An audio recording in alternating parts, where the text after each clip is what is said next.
Everyone. हम isomerism पढ़ रहे थे। आइसोमेरिज्म में हमने ऑप्टिकल आइसोमेरिज्म स्टार्ट कर रखा था, तो उसी को कंटिन्यू करते हुए आज हम पढ़ेंगे आरएस सिस्टम कि किसी मॉलिक्यूल कंपाउंड को कैसे आर और एस के अकॉर्डिंग नेमिंग करते हैं। तो आर से क्या होता है रेक्टस, जिसका मीनिंग होता है क्लॉकवाइज, और एस इज सिनिस्ट्रल, जिसका मीनिंग क्या होता है एंटी क्लॉकवाइज। तो 2D स्ट्रक्चर अगर हम देखें किसी मॉलिक्यूल का, तो हम वर्टिकल में किसको लेके आएंगे, किसी पेरेंट चेन को लेके आएंगे, और सबसे ऊपर कोशिश करेंगे कि क्या आए, मोस्ट ऑक्सीडाइज ग्रुप आए। जैसे हमने पिछली वीडियो में भी देखा था कि वर्टिकल वाली लाइन दूर को रिप्रेजेंट करती है, जिसको हम इससे रिप्रेजेंट करते हैं, और हॉरिजॉन्टल लाइन पास को रिप्रेजेंट करती है, जिसको हम इससे रिप्रेजेंट करते हैं। तो ये इसका फीचर प्रोजेक्शन हो गया।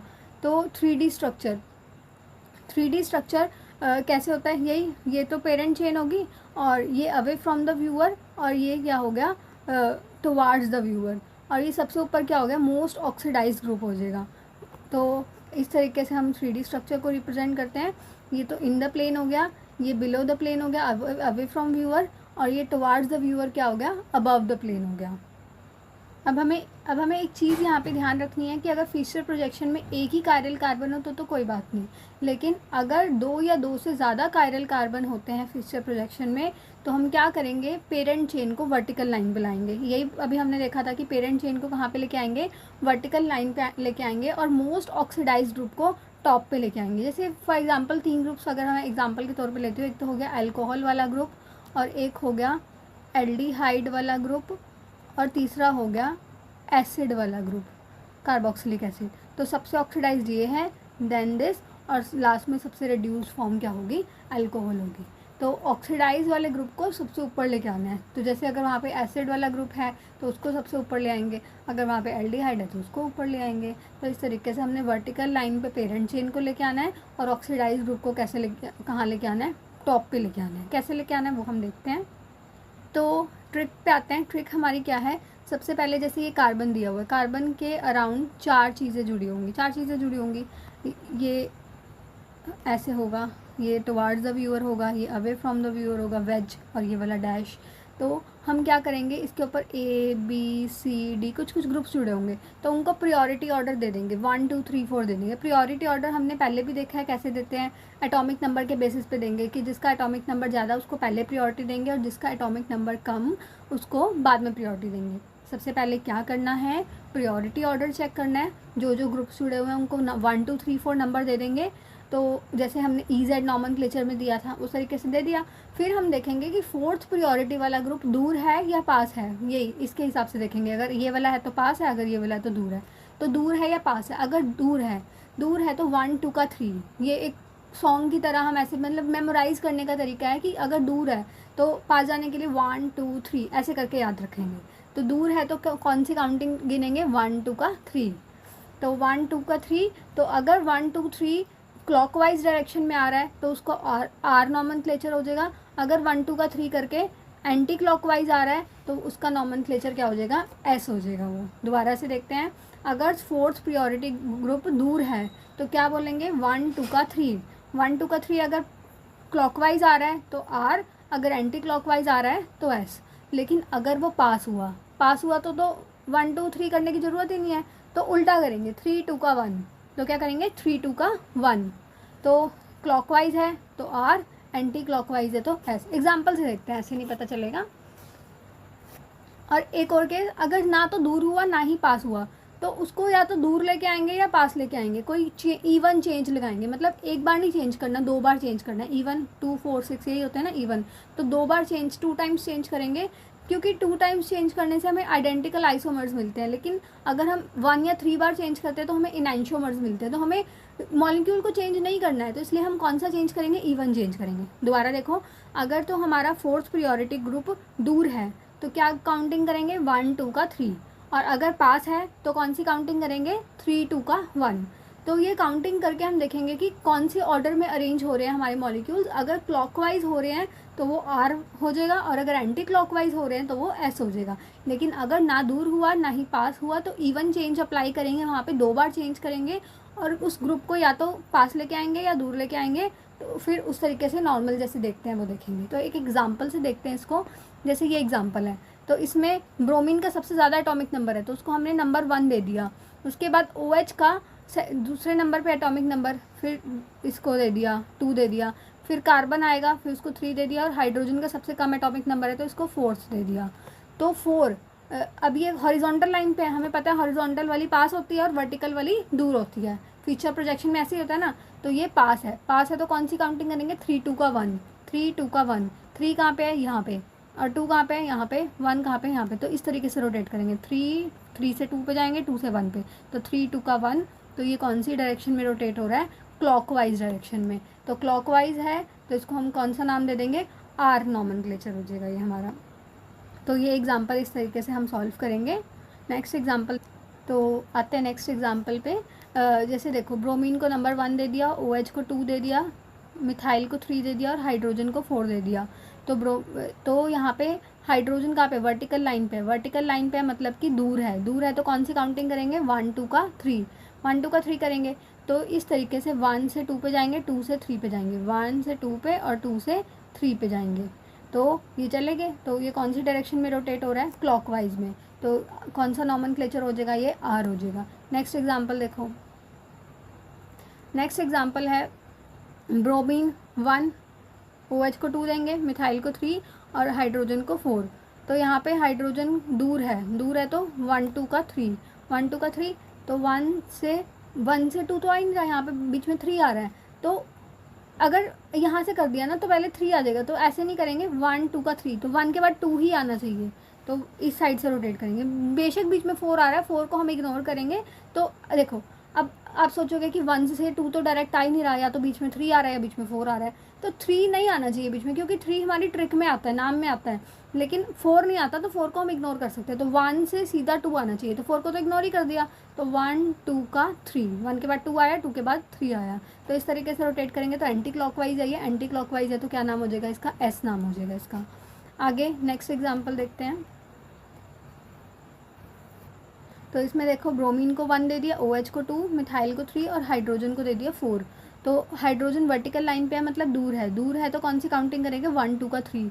तो 1 के बाद यहाँ तो 3 आ रहा है तो इस साइड से नहीं जाएंगे, तो यहाँ से 1 के बाद 2, 1 के बाद 2 और 2 के बाद 3।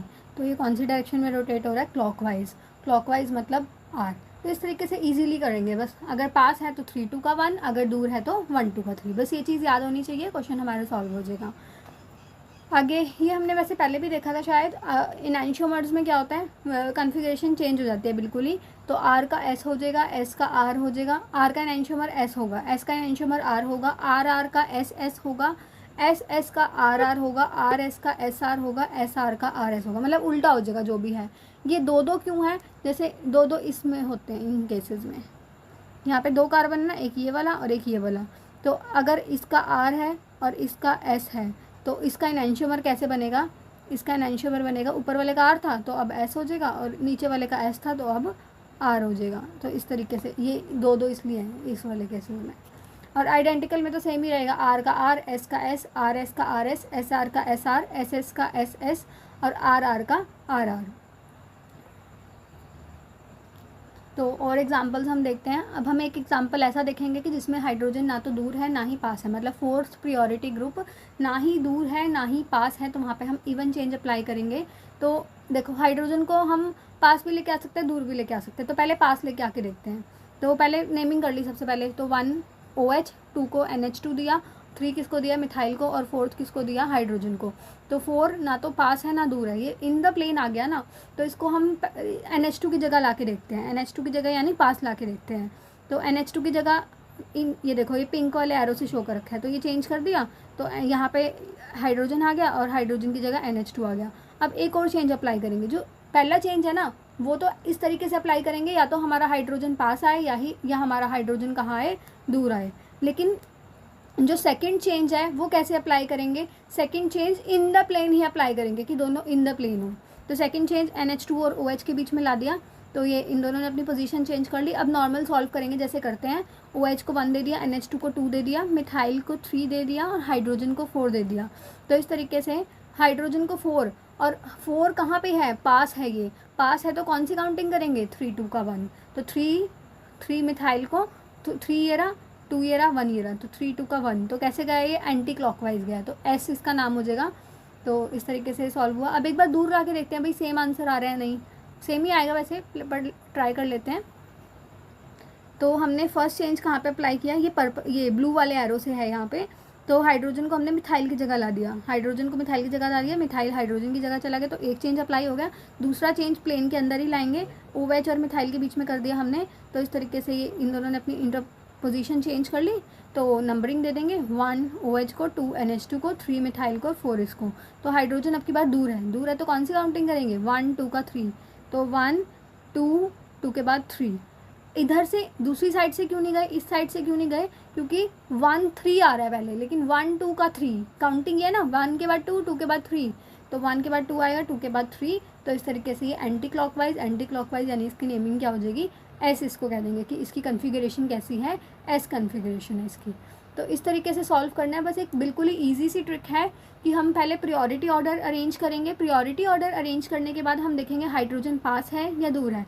अगर पास है तो उसको कौन सी काउंटिंग करेंगे, तो पास है तो 3 2 का 1, अगर दूर है तो 1 2 का 3। ये काउंटिंग करके हम देखेंगे कि ये किस तरीके से अरेंज है। अगर क्लॉकवाइज है तो आर हो जाएगा नाम, अगर एंटी क्लॉकवाइज है तो एस हो जाएगा नाम। तो यहाँ पे हमारा RS नॉमेनक्लेचर हमारा पूरा हो गया। अब आगे देख रेसमिक मिक्सचर। रेसमिक मिक्सचर क्या होता है, racemic mixture equimolar mixture of D and L isomer. D and L, D क्या था डेक्स्ट्रोरोटेटरी, L क्या था, ये स्मॉल d स्मॉल l है ना, इसलिए स्मॉल d डेक्स्ट्रोरोटेटरी था, स्मॉल l क्या था लिवोरोटेटरी। डेक्स्ट्रोरोटेटरी क्या होता है, जो कंपाउंड को राइट में रोटेट करे, मतलब वो कंपाउंड जो लाइट को राइट में रोटेट करे वो डेक्स्ट्रोरोटेटरी होता है, और जो लेफ्ट में रोटेट करे राइट को, पोलराइज लाइट को जो लेफ्ट में रोटेट करेगी वो लिवोरोटेटरी होता है। तो अगर हमारे पास कोई ऐसा मिक्सचर है जिसमें 50% तो D है और 50% L है, तो उसको हम बोलते हैं रेसमिक मिक्सचर। तो देखो अब दोनों टाइप के मॉलिक्यूल हैं वहाँ पे, D और L। तो जब वहाँ पे लाइट आएगी तो अगर एक मॉलिक्यूल ने 50% वाले मॉलिक्यूल ने जो D वाला है उसने राइट में रोटेट किया लाइट को, तो फिर उसी, क्योंकि L वाला भी उतना ही है ना, 50% है वो भी, तो वो लेफ्ट में रोटेट कर देगा, तो लाइट जैसे की थी वैसे की वैसी रह जाएगी। तो ऑप्टिकली इनएक्टिव हो गया वो ओवरऑल। तो due to external compensation optically inactive होते हैं रेसमिक मिक्सचर। हमने एक्सटर्नल कंपनसेशन क्यों बोला, क्योंकि दो अलग अलग वहाँ पे कंपाउंड्स हैं, एक D और एक L। अगर सेम कंपाउंड के अंदर 2 कायरल कार्बन होते हैं, एक राइट में रोटेट करता है एक लेफ्ट में, तो उसको बोलते हैं कि वो इंटरनल कंपनसेशन के कारण हुआ है, जैसे मीजोमेरिक कंपाउंड्स में। तो अगला ये भी हो गया रेसमिक मिक्सचर। अगला देखते हैं एरिथ्रो एंड थ्रियो। तो ये याद रखना, एक रेसमिक मिक्सचर होता है, एक मीजोमेरिक होता है। रेसमिक मिक्सचर भी ऑप्टिकली इनएक्टिव होता है और मीजोमेरिक भी ऑप्टिकली इनएक्टिव होता है, लेकिन रेसमिक मिक्सचर में एक्सटर्नल कंपनसेशन होता है और मीजो कंपाउंड्स में क्या होता है, मीजो कंपाउंड्स में होता है इंटरनल कंपनसेशन। कौन सी कंपनसेशन होती है, इंटरनल। जैसे हमने वो टाइट्रिक एसिड का एग्जाम्पल देखा था ना। तो एरिथ्रो और थ्रियो, एरिथ्रो क्या होता है, same group on same side. अगर सेम ग्रुप सेम साइड में है तो एरिथ्रो, अगर सेम ग्रुप अपोजिट साइड में है तो थ्रियो। तो देखते हैं एग्जांपल से, ये देखो chlorine chlorine same group same side पे है तो इसको नाम दे देंगे कि ये एरिथ्रो है। अगर क्लोरीन क्लोरीन सेम ग्रुप है लेकिन अपोजिट साइड पे है, अपोजिट साइड है तो इसको नाम क्या दे देंगे कि ये कैसा है, थ्रियो है। अब लास्ट टॉपिक है हमारा कन्फर्मेशनल आइसोमर्स। इसको स्टार्ट करते हैं। कन्फर्मेशनल आइसोमर्स की एक कंडीशन होती है कि मिनिमम 3 सिग्मा बॉन्ड होने चाहिए कॉन्टीन्यूसली, और सिग्मा बॉन्ड के अराउंड रोटेशन होती है, इसीलिए वो क्या शो करते हैं, कन्फर्मेशनल आइसोमर्स शो करते हैं। तो जैसे यहाँ पे 3 सिग्मा बॉन्ड है कॉन्टीन्यूसली तो कन्फर्मेशनल आइसोमर शो होगा। यहाँ पे भी हैं 3, ये तो यहाँ पे भी होगा, लेकिन यहाँ पे तो 2 ही हैं तो यहाँ पे कन्फर्मेशन आइसोमर शो नहीं करेंगे ये। आगे मिनिमम 3 सिग्मा बॉन्ड कॉन्टीन्यूसली होने चाहिए, हाँ ये हो गया। उसके बाद कन्फर्मेशनल आइसोमर को 2 तरीके से रिप्रेजेंट करते हैं, एक सॉहर्स जिसको साइडवेज रिप्रेजेंट करते हैं हम, एक न्यूमैन प्रोजेक्शन जिसको हम 3D में रिप्रेजेंट करते हैं। तो साइडवेज ये देखो होता क्या है, जैसे कि साइडवेज मतलब साइड से हम इसको देख के रिप्रेजेंट कर रहे हैं। तो ये देखो जैसे ये फ्रंट वाला कार्बन है, ये बैक वाला कार्बन है, ये क्या है, बॉन्ड पेयर्स हैं। बॉन्ड पेयर के बीच में रिपल्शंस होएगी क्योंकि बल्कि ग्रुप जुड़े होंगे ऊपर, और ये फ्रंट कार्बन ये बैक कार्बन ये हो गया, ये बीच में बॉन्ड पेयर्स हैं। ये कौन सी कंडीशन शो कर रखी है, एक्लिप्स्ड कंडीशन शो कर रखी है। एक्लिप्स मतलब जैसे इसके पीछे ये है, मतलब बिल्कुल एग्जैक्ट पीछे आएंगे ये इसके, तो इसके कारण रिपल्शंस होगी इनके बीच में, तो उसकी वजह से हमने क्या बोला कि यहाँ पे स्ट्रेन आ जाएगा। पिज़र स्ट्रेन भी उसको बोल सकते हैं, टॉर्जनल स्ट्रेन भी उसको बोल सकते हैं। तो स्ट्रेन के कारण यहाँ पे रिपल्शन ज़्यादा होगी और स्टेबिलिटी कम होगी। तो स्टेबिलिटी कम किस में होती है? एक्लिप्स्ड में। क्या नाम है इसका? ECLIPSED, एक्लिप्स्ड। क्या नाम होगा इसका? एक्लिप्स्ड। तो एक्लिप्स्ड की स्टेबिलिटी कम होती है। कौन कौन से एंगल पे शो होता है?